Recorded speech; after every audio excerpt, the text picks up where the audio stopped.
మీనరాశిలో శని ఉన్నారండి. గురువు వచ్చేటప్పటికి మిథున రాశిలో, రాహు, కేతువులకు కుంభరాశిలోను, మీనరాశిలో, సింహరాశిలో ఉన్నారు. ఈ యొక్క గ్రహస్థితిని బట్టి మనం గనక చూసుకుంటే లఘు గోచారము, లేక సూక్ష్మ గోచారం గనక మనం చూస్తే వీళ్ళకి ఎలా ఉంటుంది?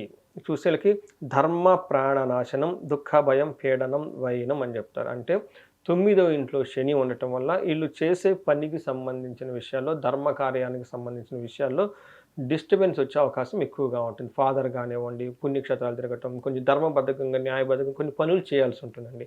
ఇట్లాంటి సంబంధించిన విషయాలు వీళ్ళకి డిస్టర్బెన్స్ వచ్చే అవకాశం ఎక్కువగా ఉంటుంది.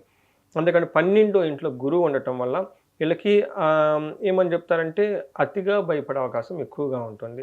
అంతేకాకుండా వీళ్ళకి 8థ్ హౌస్‌లో రాహు, రెండో ఇంట్లో కేతు ఉండటం వల్ల ఇది కొంచెం అతిగా ఆందోళనకు గురి చేసి ధనానికి సంబంధించిన విషయాల్లో, కుటుంబానికి సంబంధించిన విషయాల్లో కొంచెం విఘ్నాలను క్రియేట్ చేస్తుంది. అంటే డిస్టర్బెన్స్ క్రియేట్ చేస్తుంది. మనం ఒక రకంగా చూసుకుంటే ఈళ్ళకి భయము, లేదంటే ఆందోళన, లేదంటే విఘ్నాలు ఇంతవరకే ఉన్నాయండి. మీరు గమనించుకుంటే పెద్ద ఇంతకుముందు పడినట్లు అంటే వీళ్ళు పడొచ్చిన ప్రాబ్లమ్స్‌తో కంపేర్ చేస్తే ఇవి అసలు ప్రాబ్లమ్సే కాదు. ప్రాబ్లమ్సే కావని చెప్పుకోవాలి.